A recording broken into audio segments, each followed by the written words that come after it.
Hey, Sox fans, welcome to Good Guys Talk Back, episode 218. I'm Nick Murawski, and this is a fan-centric Chicago White Sox podcast. Find it absolutely everywhere. If you're joining us on the YouTube broadcast, we appreciate it. You can find us on YouTube, subscribe to the channel, catch us live, usually on Sunday nights at 8:30 p.m., or, of course, the audio version absolutely everywhere.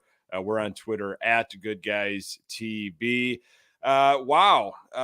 What happened since the last time we spoke? A lot to get to. Hey, there was a walk-off win, but I think if you peel back some of the layers here, you're going to find a lot of rot in this organization. We're going to get to it. My dear friend, diehard Sox fan, Pat Hester. Hello, sir. Nick, how are you? Hey, man. I don't know what to say. Honestly, I don't know what to say. It's been a while. You know, a win today. It's a step.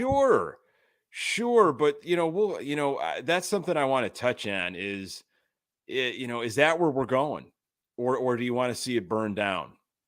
Do you want to see it get really, really bad, or are you still like, well, that was a really horrible month, but it was a month, and we got 3 against the Twins, this quote unquote early schedule.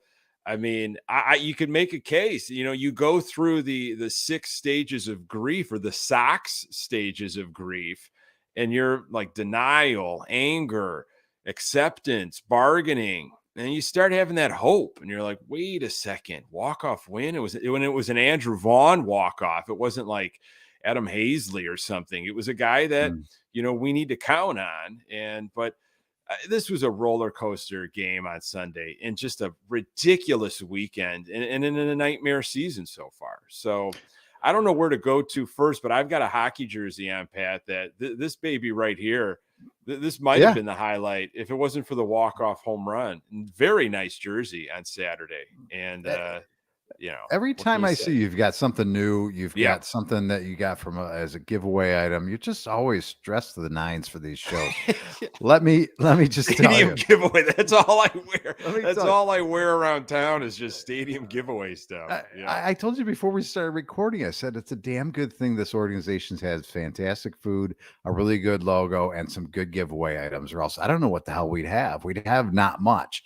So I think we start with, you had mentioned it, the month is now behind us. The worst month of baseball that I can remember in my entire life. 8-21. Yep. I know there's got to be some really bad months in over 30 plus years of really consuming White Sox baseball as I have. But well, I'll tell you what, Pets, I don't want to interrupt. I want you to keep down on, but in terms of bad baseball recently, one of the worst teams we've seen recently was the 2018 White Sox team that lost 100 games. They were built to lose 100 games. That was supposed to happen.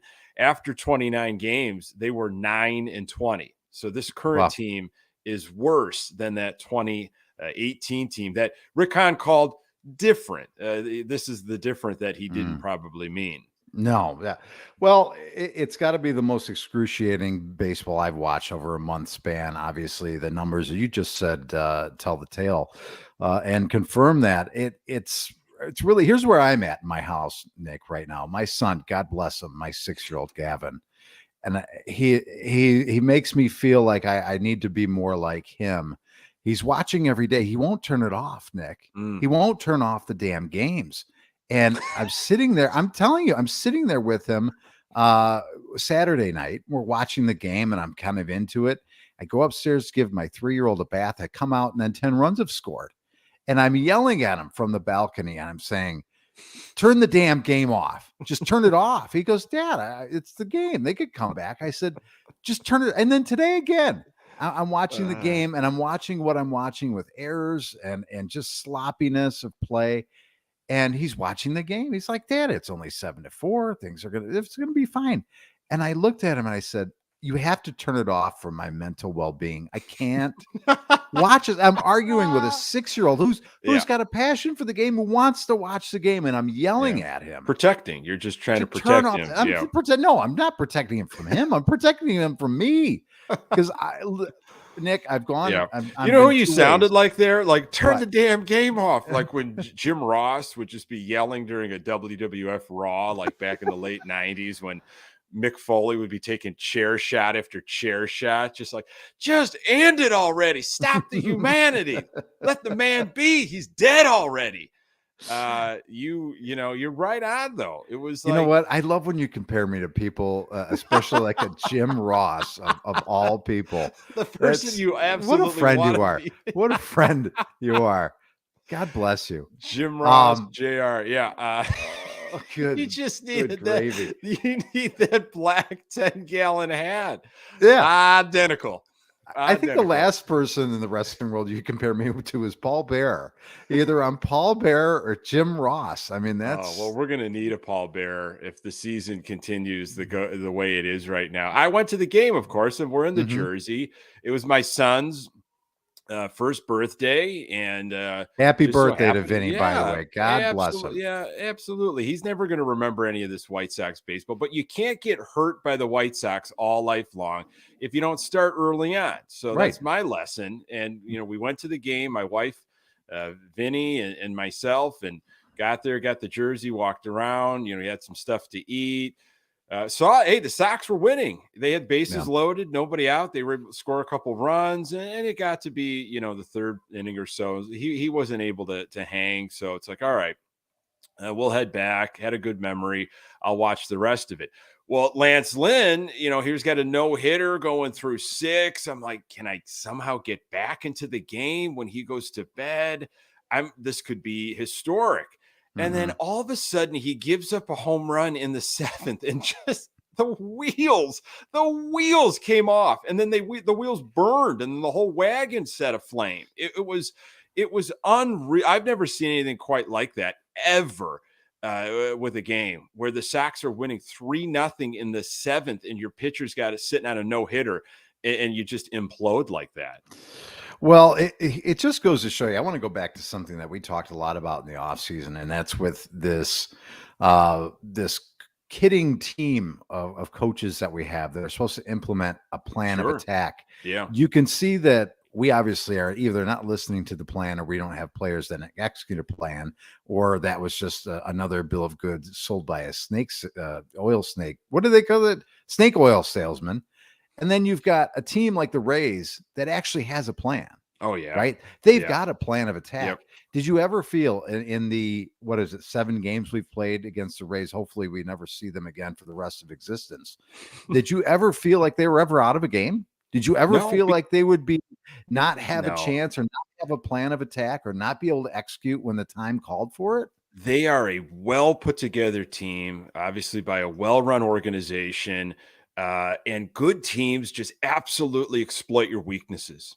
They basically turn the mirror on you, and they say, "This is how you're playing, and I'm going to beat you down. I'm going to put my foot on your throat, or I'm going to continue to pile up opportunities."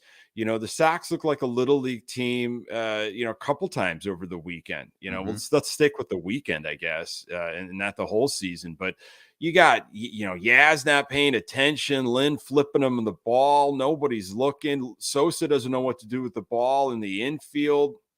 Sloppy stuff on Sunday, and the Rays just take advantage, even if Mhm. it's a leadoff walk, because it's a patient at bat. Which, hey, that's a team. Good teams usually have good plate discipline, right? They Mhm. take their walk, and then they make you pay. They steal runs on you because they got a scouting report. Bummer can't hold anybody on. That was the situation. He also gives up a ton of runs. He's garbage right now, but I like how it's just you just have that whole soliloquy of stuff, and then you just go, and he's garbage. Just to well, just to throw just to throw in almost throwaway statement. And by the way, he's garbage. And we'll just pick up right where we left off. but it is what it is right now. Yeah. You just kind of have to keep on going because there's too much stuff to get to. Mhm. The Rays are just, they're an impressive team, and I know that we had a tough schedule in April, but I honestly don't think it was the tough schedule in Yeah. the crazy records. It's a team that lacks discipline, lacks fundamentals, poor preparation, obviously, poor production. And now we're factoring in potentially here Luis Robert Jr. and laziness Yeah. on Saturday with a guy that hits a tapper to the pitcher in the first inning. Okay, I mean, that was on par too for the way Luis Robert Jr. has been swinging the bat lately. I mean, he really hit the snot out of it, but that's how he's been swinging the bat. And what does he do? He goes maybe 60%. I don't know what kind of scale you're going to give him on that. Could have beat it out, didn't. And he gets pulled from the game after going out to center field. Oscar Colas replaces him. You folks know this. You've heard the story already. You know what happened.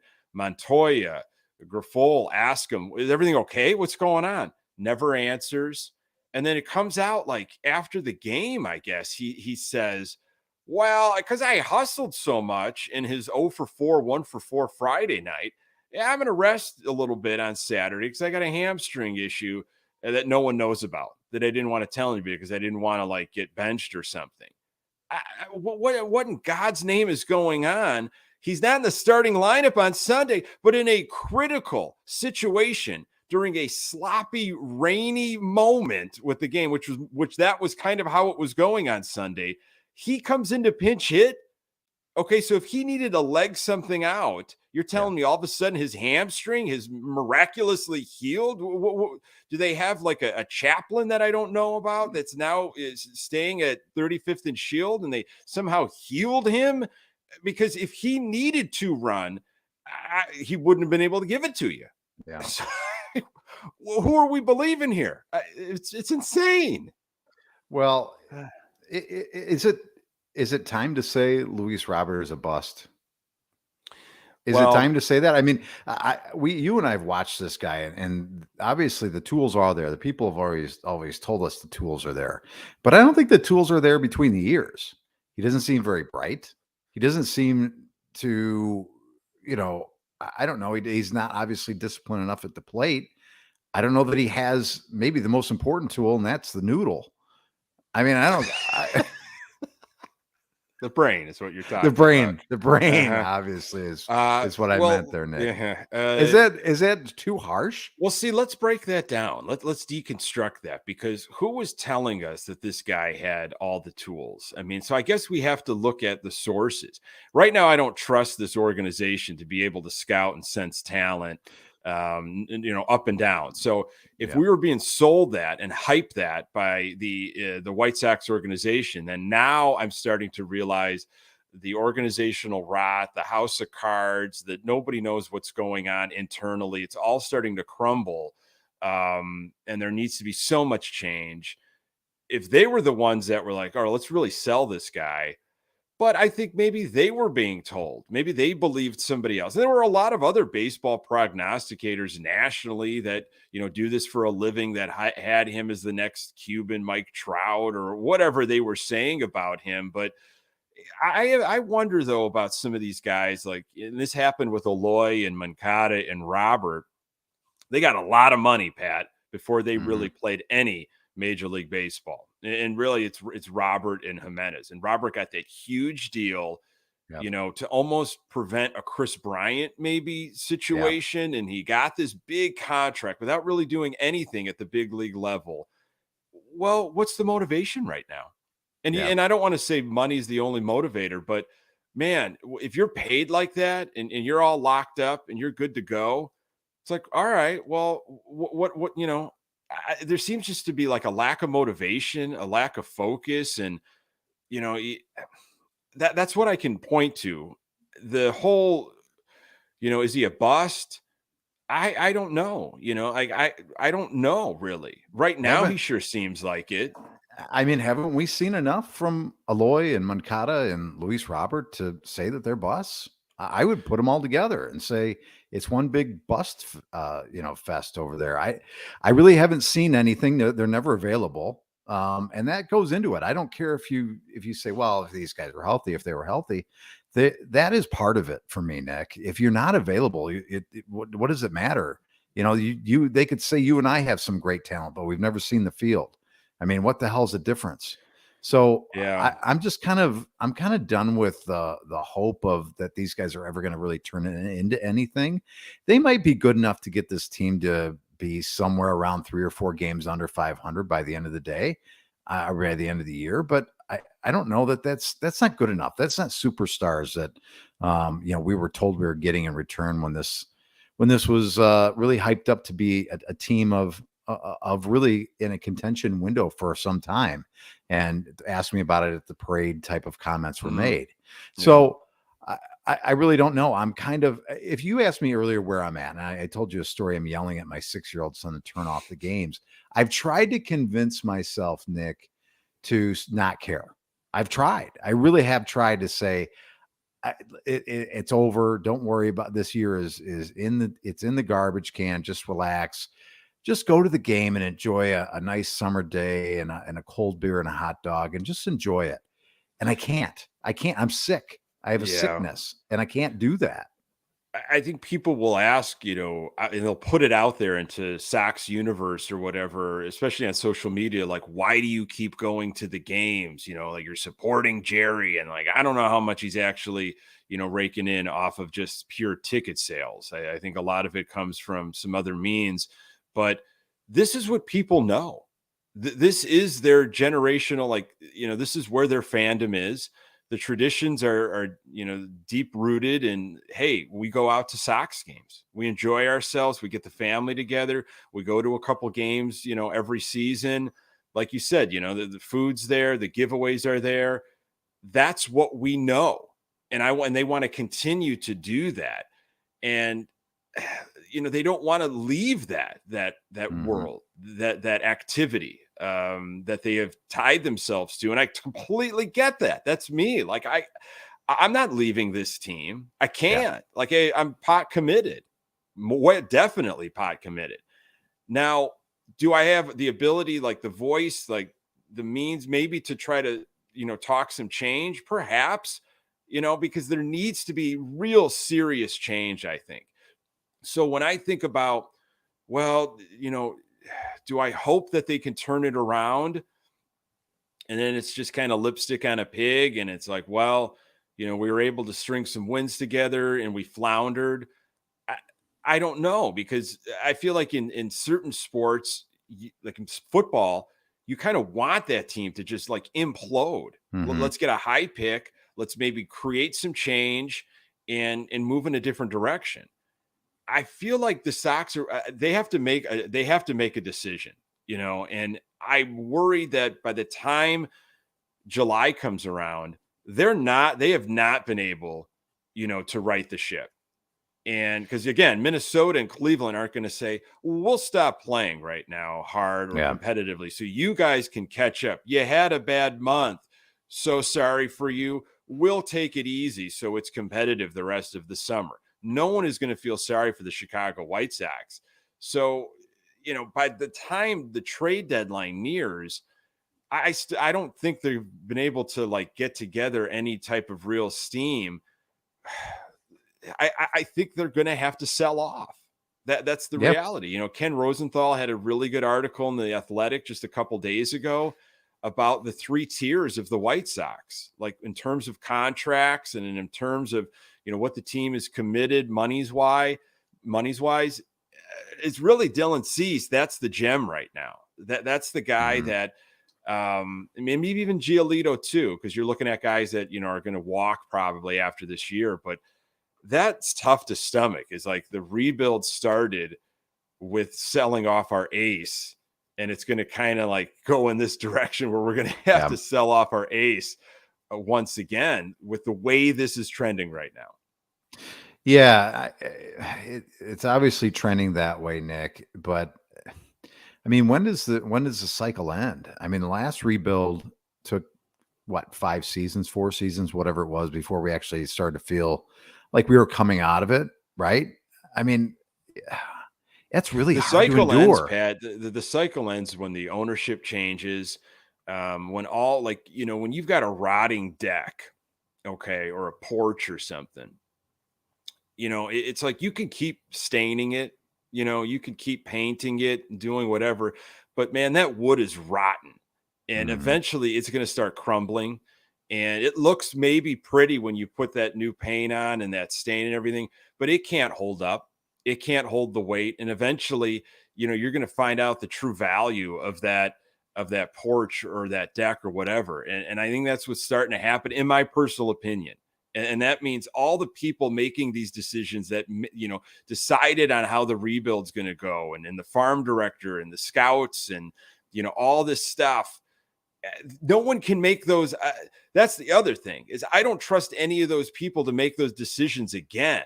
So that's where things are difficult as well. It's the problem within the problem. Yeah. So if they do go to sell off, which I think they're going to have to, because I don't think they're going to be in contention. Well, do you trust those guys to make the decision again?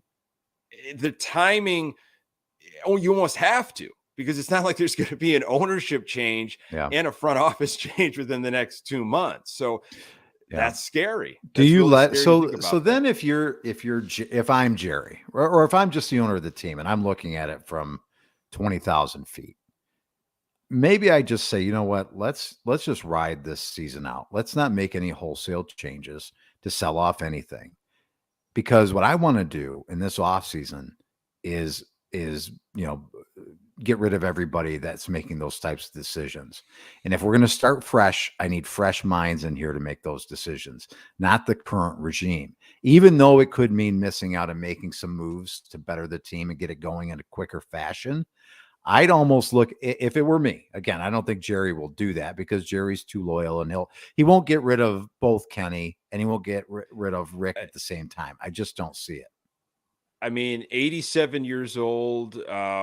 Does he really want to surround himself with brand new people that will not go the company line, that will not necessarily play ball? It doesn't mean that he'll hire guys that are any different than Rick or Kenny. Look at what he did with his other organization. Yeah. Right. You look at the Bulls with AK and I can't remember the other guy's name right now, but they're not doing any better than Garpax were.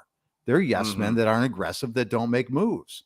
So he just got rid of two guys that the fans got a bait and disgusted switch with. Right.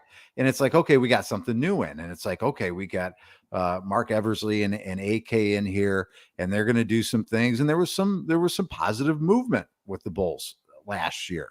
And it was like, okay, for the first half. And then guess what happened to the same things that happened to our organization? Injuries happen.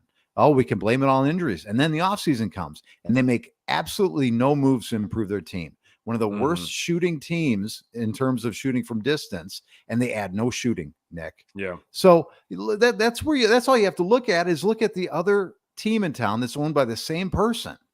If he got rid of Rick and Kenny, he's going to get another version of Rick and Kenny, because that's what he's going to want to do. He's going to bring in the next two yes men. That's where ultimately it's, unless he changes, man, he has some sort of, Uncle Scrooge change. And all of a sudden he's just like, I've changed my thinking. I've changed my ways.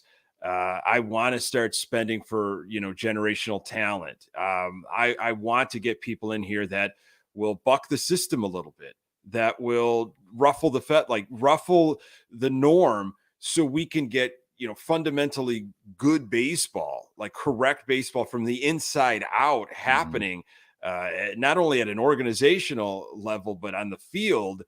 Then just keep these guys in here then. I mean, and to Grifol, like, he said all the right things. I can't blame him too much. He does have blame as a first-year manager, but honestly, he said it all in a quote this past week of like, hey, you got to play the cards you're dealt. And I think he was saying, well, this is the roster I was given. This is the group of players I was handed.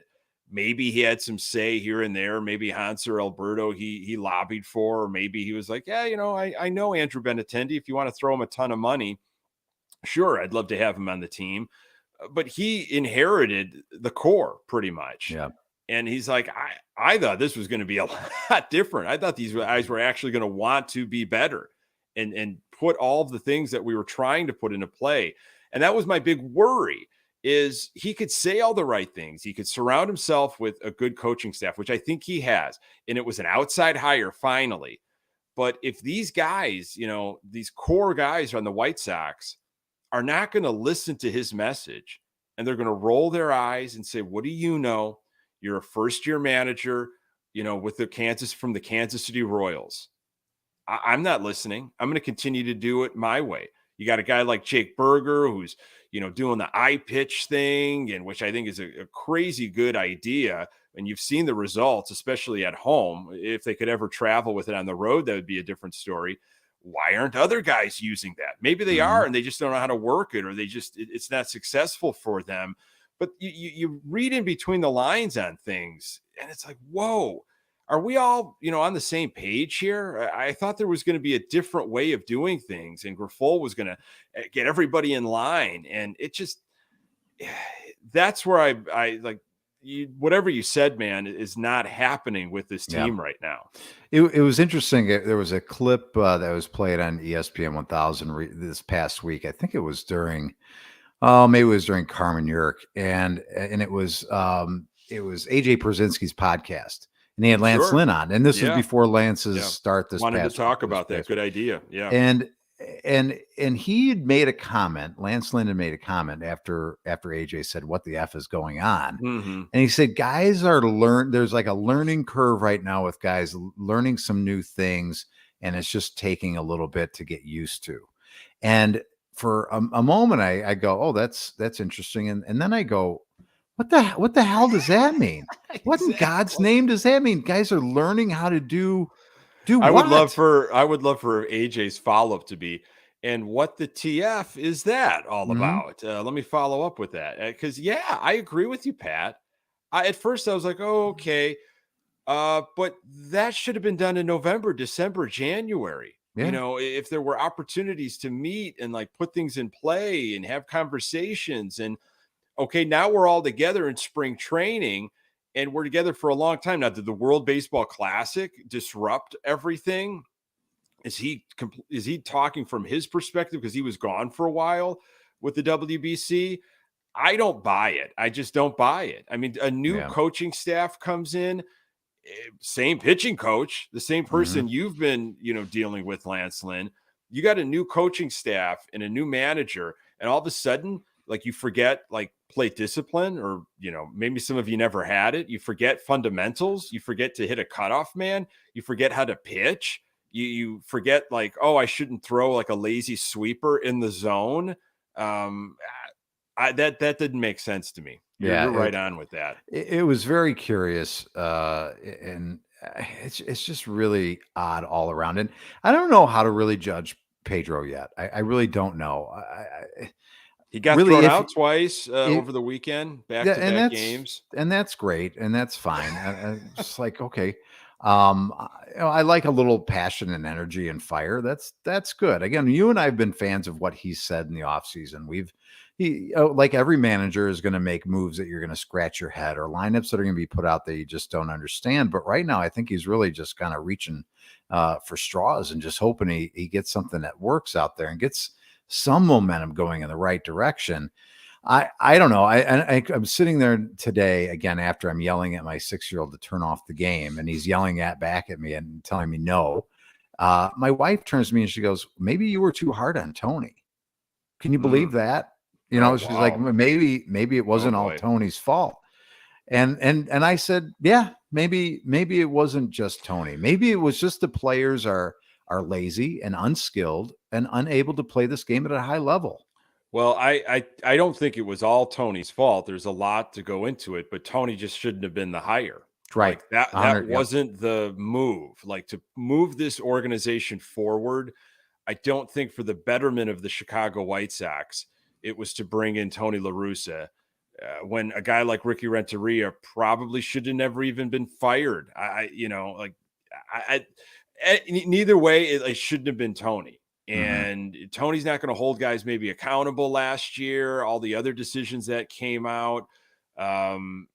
Obviously, they won the division in 2021, and then there was this hubris in 2022, this arrogance, this division's going to be handed to us. We don't have to play to the top maybe of our skill level because we got it. Look what happened last year. We're going to run it back. And I don't think Tony was able to, let me light a fire under certain guys. And it was maybe a little bit over his head right now.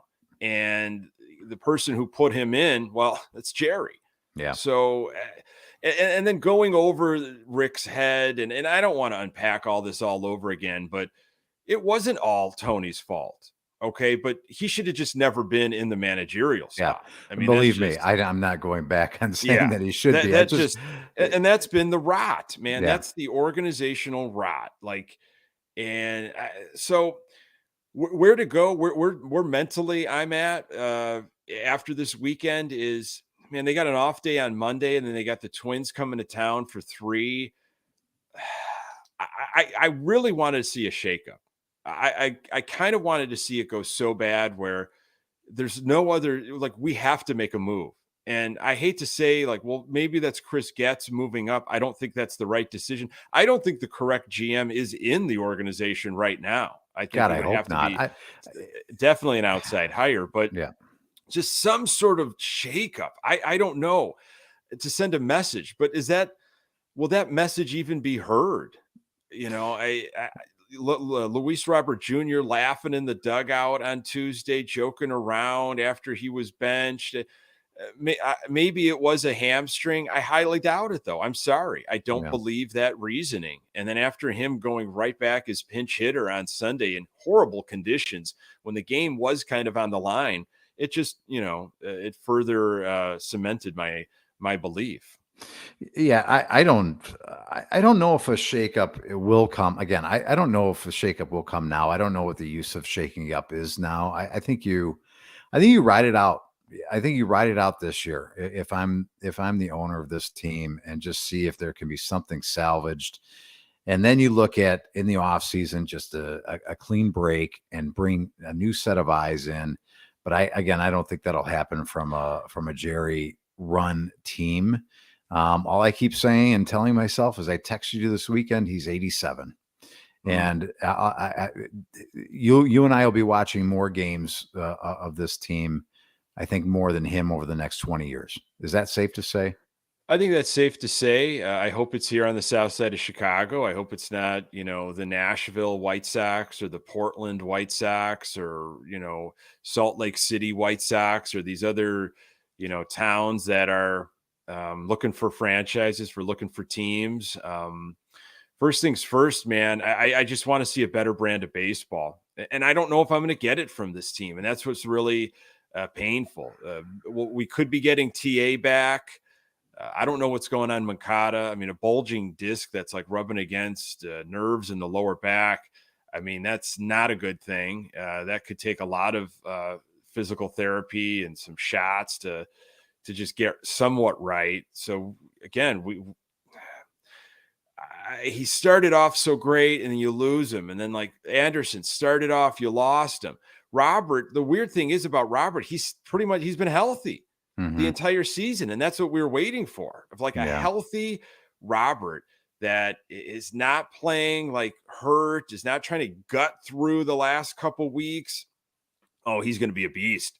Watch out for this guy. Yeah. And I don't just, if that's who you have, is essentially a guy that gives you 2 great weeks and then he's off for a month and a half and then he'll like get on a hot streak, I have no time for it. Like, that's not someone that we can have on this team long term. Yeah, regardless of whenever Makata comes back, I don't think you can take Jake Berger out of the lineup. I just don't. And Mr. I'd say, pitch. yeah, I think you just say, Yohan, you're playing second. I'm sorry. I know I've said it before, and people laugh at me and say you're crazy. To hell with it. You want your bat in the lineup, you got to play second base, because this guy has taken over your job. Do you like the new home run celebration, the wardrobe that popped up over the Sure, weekend? why not? Have some fun. Not very convincing there, Pat. The trench coat. Listen, wear it more often. Put it on more often, right? Hit the ball out of the ballpark. Hit it out of the ballpark a little more often. Meant like just after a single, or just bring it out to first base. Daryl Boston just puts them in the jacket and the hat, and it's like, he'll be doing something out there. Whips it out of his back pocket. Yeah, I mean, here you go. It's that's the way the league has gone. These home run celebrations. I just find it like you're down.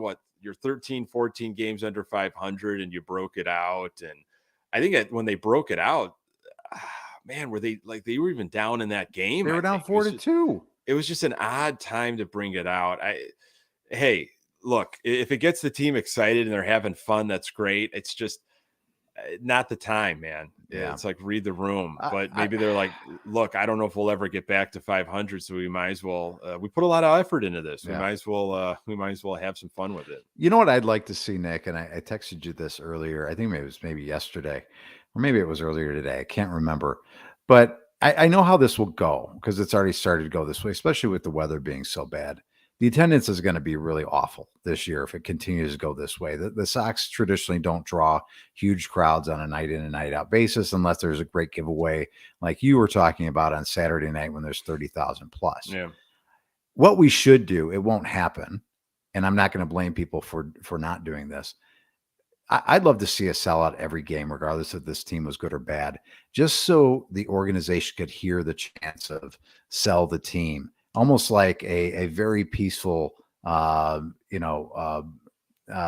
protest amongst 35,000 fans or 40,000 fans, letting the organization hear it as much as possible, rather than being a quiet ballpark. And then the organization at the end of the year could say, well, nobody showed up, so we can't do anything, and blame us again, like they always do, when the team doesn't do anything or doesn't spend money correctly, because they'll say then, oh, we do spend money. And then I would retort and say, you spend it unwisely all the time. Mm-hmm. So that's what I'd love to see. That would be like my fantasy. You want to see picket lines and protests in front of the stadium. Very I think it needs to get. I think it peaceful. needs to get national attention. Like last year when they had the sell the team banners show up in the ballpark, and there were photos, and then it caught national attention. Like, oh my goodness, a Jerry Reinsdorf team. Look at what has happened. What a disgrace. It needs to be more of that stuff where it just gets national attention. And it becomes viral. And, you heard the sell the team chants on Saturday. You heard the boos. I thought that would force some change. Is Reinsdorf feeling like, well, I'm a national embarrassment. Now, last year I thought he would protect his guy, Tony, from being an absolute embarrassment, and things went in a different direction. But team wise, Sydney makes a good comment in the YouTube comments, like Romy Gonzalez, for example. This was the guy that, Hahn was saying was, man, watch out. I got people coming up to me saying, don't trade this guy. He's had one heck of an off season. I want to know what that was. Like, what did he do in the off season that gave that impression that he could be the greatest second baseman since right now? He's like a Gordon Beckham. And I'm sorry, but that's, I know he's now become a personality on NBC Sports Chicago, but, and he'd probably call himself out, but we were told Gordon Beckham, and it was really by Hawk, who would be like, Carl Yastrzemski. Gordon Beckham's going to be amazing. Carl Yastrzemski, Diane Drysdale. It would be, then he would throw in like a Beckham, and that turned out to be just a mess. I mean, he's young, but that was where this season was like. It was like, well, we got Romy's going to start second, and we got a guy who spent like zero time in AAA going to be playing right field that can't hit a slider, but at least it's an actual right fielder with Oscar Colas. And these are all things that maybe would have been palatable in 2018 or 2019, not in 2023, when Rick Hahn tells us I didn't have to make big changes because look at our lineup. This year's going to be different. We're going to prove that, 2022, 2021 were mistakes. 2022 was a mistake year. We're getting back to the championship level of play. A guy like Rick Hahn, who goes in front of the media on Thursday before the Tampa series and basically, says you can put the blame on me. Well, back in October at the beginning of the offseason said, if I'm not doing my job properly and I think I should leave, I will step down. It's time to step down. It's time for you to step down, but it only begins there. Like there's so much other stuff that needs to occur. Yeah. And you and I have gone on for about 40 minutes now talking about how disgusted we are. Can I just acknowledge Berto calling into the Wild and Silly show this past week with one of the greatest 6 minutes of a sports talk radio you're going to hear. We need more of that. Like here you and I for the last 5 years yelling, and there's so many other great, Sox podcasts out there. We need we need all these voices that are passionate, that are angry. We need like 100 other birdos that keep hammering away the phone lines, that keep just clogging up the score in 1000. And we need, the columnists to like just keep writing articles and putting it out there of this organizational negligence. Okay. This thing that has been stewing and rotting for just years, that is now apparent. It's gone in the wrong direction. It hasn't worked. And it's a heartbreaker. It absolutely is. And we notice, Sox fans notice, we're here and we're saying we need a change, a real change, because this is not what it was supposed to be like in 2023. Well, can it get better, Nick? Can it turn around? Sure. What are the chances, if you had to put a percentage on it, that we could be sitting in August and you and I, like we always do, we review all the tapes and we listen to every show afterwards, take diligent notes on how we can get better. Do you think we listen back to this episode and go, wow, we must have been on drugs, and how crazy we were to doubt this team? And do you think what do you think the chances are? What do you think the chances? I'm not saying that they win the division or they're going, big, or that just that they have somewhat of a change and it's a successful season. And I don't even know what that means, but it's over 500 and it was just too big of a hole. It was too big of a hole we dug ourselves early on. And this team really showed its true colors towards the end. Would you put it at 10%? 15%? Less than that? I'd put it at less than 10. But there would have to be things that would have to be different. Like, you'd have to recognize some cancers in the clubhouse. You'd have to recognize, okay, who's weighing us down? How do we trim the fat and have some serious? Wait a minute, you're not talking about Lance Lynn again, are you? He doesn't have to have a salad. No. Hey, by the way, Lance Lynn has, I think, gone on record of saying like he had lost weight and he didn't like the way he was pitching. If he wants to be whatever his size is, like, God bless him, man. I mean, I think there's other things going in to what's happening with, his pitching. I don't think it's an endurance thing. I just think mechanically something's off. Like, he is not being able to execute how he wants to execute. I don't think it's a lack of, greens, You don't think so? I don't know. That's just my, on the surface observation. And I don't want to spend a lot of time on that. I'd rather really look at, how this team is playing the game within the game. When you got your starters that can't go 5 innings, 6 innings, it's a problem. Well, especially with this bullpen. I mean, this has got to be this is the absolute worst looking bullpen of like a collection. Like, there's not one guy really. Is there one guy that you really like trust 100%? Like, they're going to come in here and lock this inning down? It's different. It's like game to game. I mean, look what happened to Lopez on Sunday. Lambert has looked great and then has just been a nightmare. Bummer, I think, has been consistently horrible. Jake Diekman, don't even get me started. If you're following this podcast regularly, I don't even want to start talking about Jake Diekman at this time. I've already got enough, blood pressure, health issues. I don't need to start right now on Jake Diekman. Look, Middleton has shown moments. Santos has got 102, 103 in his pocket, but I don't know if he's got control all the time. It's just, that's Kendall Graveman. Nobody has been giving me consistent at all out of the bullpen. So when you hand the ball over to them, because Cease can't go over 4 innings, or Clevenger can't go over 5. I mean, Giolito's looked the most consistent recently. I thought he was going to finish 7, and that would have been back-to-back starts of 7 innings. Now, if you're the mindset of Sox might be sellers at the deadline, keep going, Giolito. Don't stop now. Don't stop now, because you could be a valuable piece to us. Because, again, White Sox do not pay for pitching. So even if they think like, oh, well, he could be valuable to us next year, they're not going to pay for Giolito's services. Absolutely not. How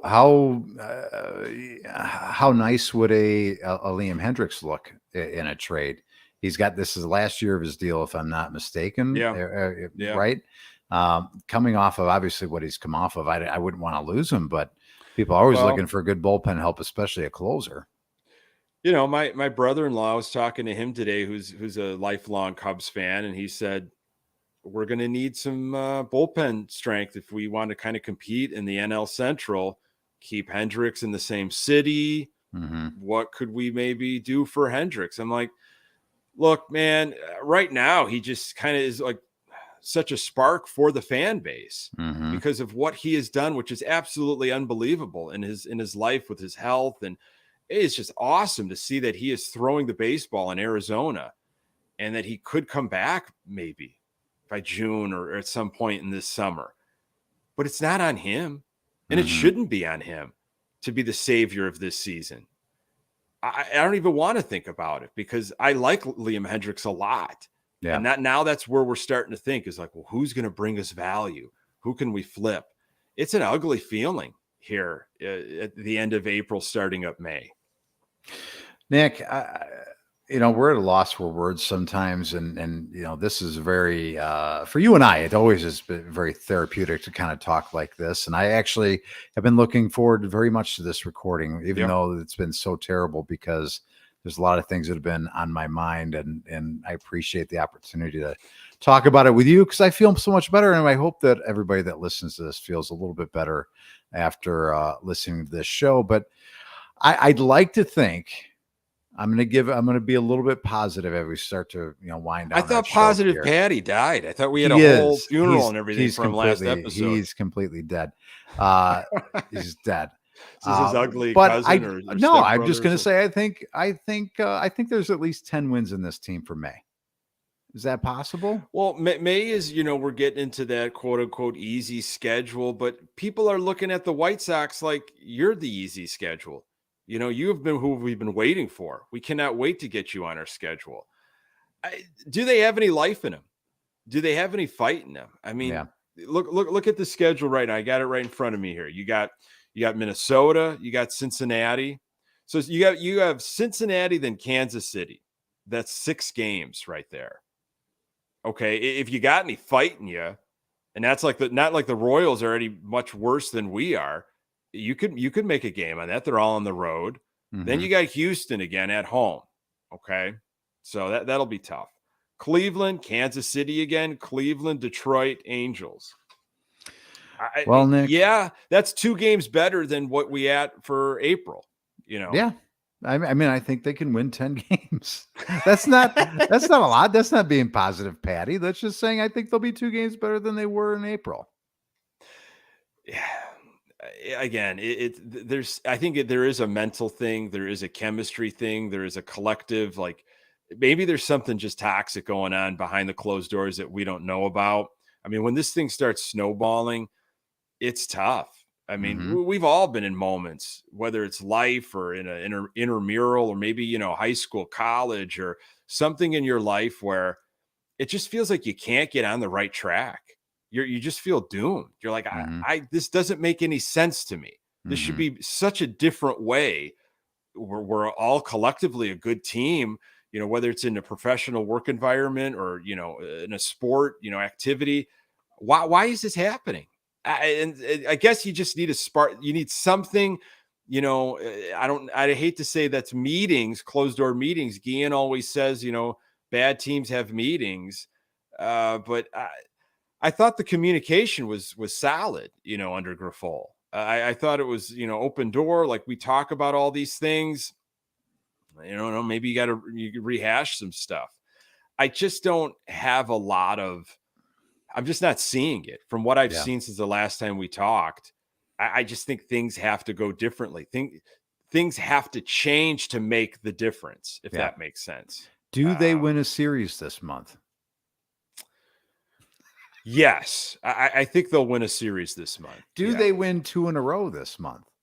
They'll win 2 games in a row this month. They'll win a series this month. I think they'll win 2 series this month.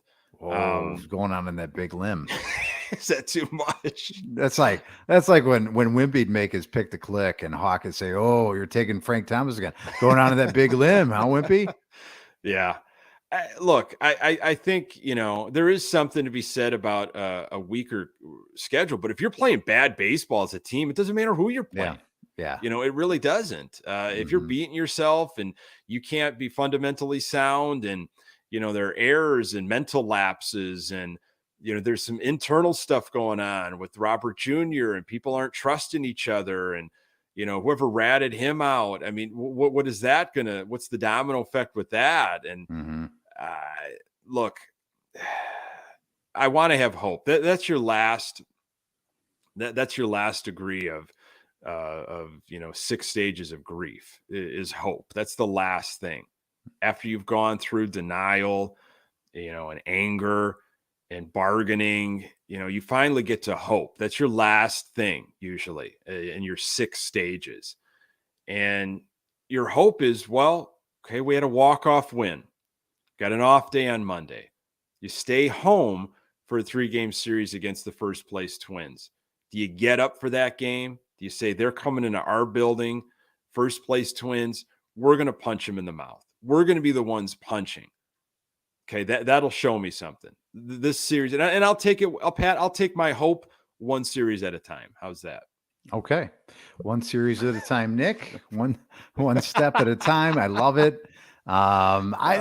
Here's hoping. I mean, it would make a great Disney movie, right, Nick? If this team was able to turn it around and use the failures of late March and April and turn it into fuel for the fire here, and do something with the last 5 months of the season, right? Because this month is gone, and you can't say, it's like I think we may have lost this division already in April, but it is what it is. We don't go Disney. We know who we're going to. We're going to the Flesh Brothers. We're going to the last Comiskey guys, and we're saying, if they actually turn something around in 2023, there's your next documentary. There is your next 3-part doc right there. That's your next project. You just want to know. You just want some more FaceTime on a documentary, don't you? I just think you just want to get those royalty checks. They're for 1 cent. Your hands a claw. Super terrific happy hour. Sure. That's what this is. We should that's what we should name this episode, is a super terrific happy hour. Yeah. For next week, for some. You've never taken any kind of, I've given you suggestions in the past for naming of episodes. Yeah, well, I'll think about it. And then the next day I look and I go, oh, he didn't go with my suggestion. Okay. So I just stopped. I'll think about it. But you could call this one. It'd be a funny like a little, play on words here. Okay. Could do that. Hey, I'll absolutely think about it, and I'll consider it. Or I wrote this down. You said this before we started recording. Lord Jesus, give us strength. You get some notes there. Lord Jesus, give us strength. That would be a great. Well, they've got all those "He gets us" signs behind home plate, so just go with that. Look, man, something's got to change. But honestly, man, there's a lot of deep-seated stuff that's happening with this organization. So. We'll see what happens next week. Folks, if you are tuning in on YouTube, which we really appreciate on Sunday nights, pass the info along to other Sox fans in your life if they can make it in their schedule. Obviously, the audio available everywhere you find podcasts. Subscribe, and every new episode heads into that inbox. On Twitter, @GoodGuysTV. We've got a Facebook fan page. Pat, always a pleasure, buddy. Honestly, it's just therapeutic. You said it. It is. It's been a fun show. Tune in next week for the next episode of the Super Terrific Happy Hour with Nick Murawski and Pat Hester. It'll be fantastic and fun. And I'll call my shot now. I say we win this series against Minnesota, and you and I are talking about 2 back-to-back series wins, Minnesota and Cincinnati, 4-6. Zombie, how do you like that? Patty, haunting all of us. Zombies are big. Zombies are big right now. For Pat Hester, I'm Nick Murawski. Until next time, go Sox.